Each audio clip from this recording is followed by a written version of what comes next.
nome é Gustavo. No inverno de 2022, passei 3 meses morando na casa do meu avô, no interior, para cuidar dele. Ele estava debilitado, enfrentando os estágios finais de uma doença degenerativa, e as madrugadas eram sempre longas e silenciosas. No quarto dele, em cima de uma cômoda de mogno, ficava uma daquelas televisões antigas de tubo, pesada, com acabamento de madeira. Meu avô só conseguia pegar no sono com o som do Jornal da Noite, que invariavelmente, por volta das 2 da manhã, a programação local saía do ar. A tela era tomada por aquele chuvisco cinza, barulhento, que iluminava o quarto com uma luz azulada e trêmula. Numa dessas madrugadas, acordei na poltrona ao lado da cama dele com o chiado alto da TV. Levantei-me com o corpo dolorido e caminhei até o aparelho para desligá-lo no botão físico. No momento em que a ponta do meu dedo indicador se aproximou do botão, um estalo seco ecoou. Uma faísca de eletricidade estática pulou da tela direto para a minha pele, me dando um choque nítido que me fez puxar a mão para trás. Foi quando o chiado áspero diminuiu. O som do chuvisco foi dando lugar a uma frequência mais baixa, abafada, até que uma voz emergiu da estática. Era uma voz masculina profunda, calma e incrivelmente nítida, que parecia vir de dentro do tubo da TV. Não desligue, Gustavo, a voz disse. Meu coração disparou. Olhei para o meu avô, mas ele continuava dormindo, com a respiração fraca. Olhei para a tela e o chuvisco continuava ali, mas a voz era real. Parecia real. Quem está aí? É algum trote? Perguntei com a voz trêmula. A voz soltou um suspiro estático e respondeu. Não há trote. Estou aqui pelo seu avô. O tempo dele nesta linha se esgotou. Um frio que não vinha do inverno congelou a minha espinha. Ali no silêncio daquele quarto escuro, iluminado pelo brilho fantasmagórico da TV, eu não corri. O desespero me fez desabar de joelhos em frente ao aparelho e iniciar uma conversa que parecia durar horas. Uma conversa quase filosófica sobre o peso da vida, sobre as memórias que ele deixaria e sobre a finitude de tudo. Eu argumentei, chorei e intercedi com todas as minhas forças pela permanência dele. Implorei por mais tempo, dizendo que ele ainda precisava ver o sol nascer mais algumas vezes, que a nossa família não estava pronta. A voz ouvia meus apelos em silêncio, interrompendo apenas com cliques metálicos. Após o que pareceu uma eternidade, a voz proferiu suas últimas palavras. A afeição dos vivos cria uma resistência pesada na travessia, e digo que parte do seu tempo será dado a ele. Hoje ele fica. Mas lembre-se, Gustavo, um dia eu volto por vocês dois. Um estalo forte ecoou. A TV desligou sozinha e o quarto mergulhou na escuridão. Meu avô viveu por mais 6 meses, e em todas as madrugadas seguintes, nunca mais pluguei aquela TV na tomada.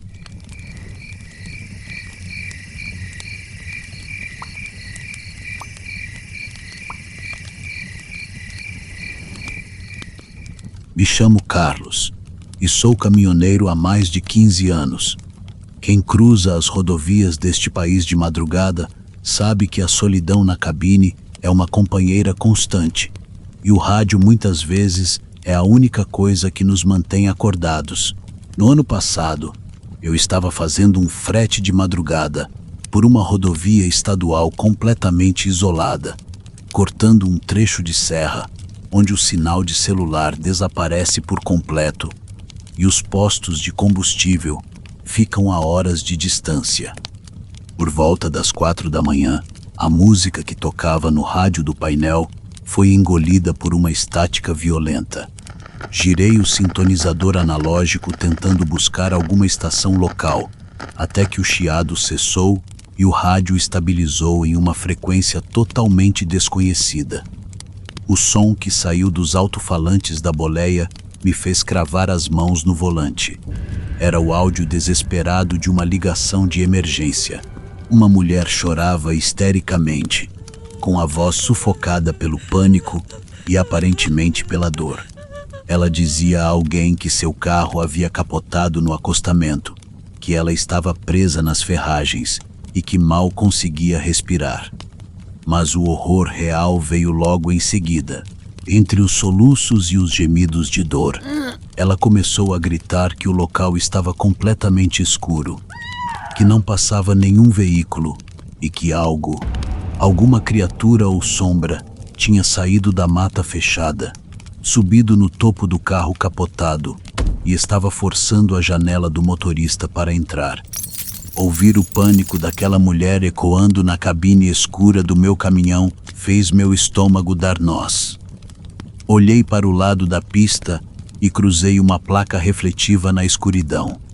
KM 112. A mulher no rádio continuava gritando. Os estalos do vidro do carro, quebrando, começaram a soar pelos alto-falantes. E ela implorava por socorro, dizendo que o carro era um Palio prata e que estava no KM 114. Eu acelerei tudo o que o motor a diesel permitia. Meu coração batia na garganta. Eu estava a menos de 2 quilômetros de distância. Eu ia chegar a tempo. Eu podia salvá-la. O rádio continuava transmitindo os gritos desesperados dela, o som de metal sendo retorcido, e de repente, um grito agudo que foi cortado abruptamente por um chiado estático ensurdecedor. Mantive os olhos cravados no acostamento. Cruzei o KM 113, reduzi a marcha, acendi os faróis altos do caminhão, iluminando tudo à frente, e alcancei o KM 114. E então, nada. O acostamento estava completamente vazio. Não havia marcas de frenagem na pista, não havia vegetação amassada, não havia Palio prata, não havia acidente. A rodovia estava deserta, mergulhada em um breu absoluto. No mesmo instante, o rádio emudeceu. Um silêncio sepulcral, pesado e sufocante tomou conta de toda a boleia do meu caminhão. Eu não parei. Dirigi sem olhar para os retrovisores até encontrar o primeiro posto de combustíveis iluminado.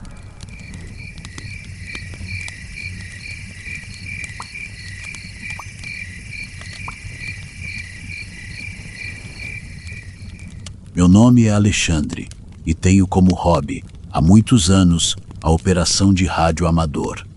Monto meus equipamentos de ondas curtas no porão da minha casa e passo as noites escutando frequências do mundo todo. Era um passatempo pacífico, até a noite em que captei algo que desafiou toda a minha razão.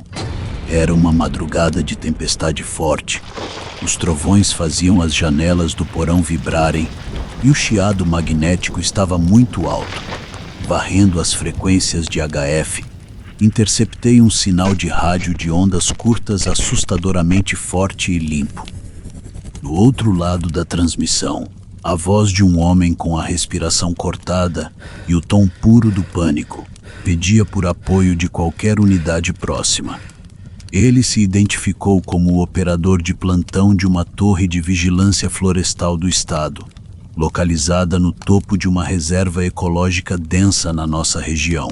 Ele relatava que a energia da base havia caído e que, sob os clarões dos relâmpagos da tempestade, ele conseguia ver dezenas de silhuetas escuras, formas humanoides, mas que eram bizarramente altas, tão altas quanto as próprias copas das árvores da floresta. Ele chorava no rádio, dizendo que aquelas coisas haviam saído da mata fechada e estavam marchando de forma coordenada, indo diretamente na direção da base da torre dele, e que ele ia se trancar lá dentro.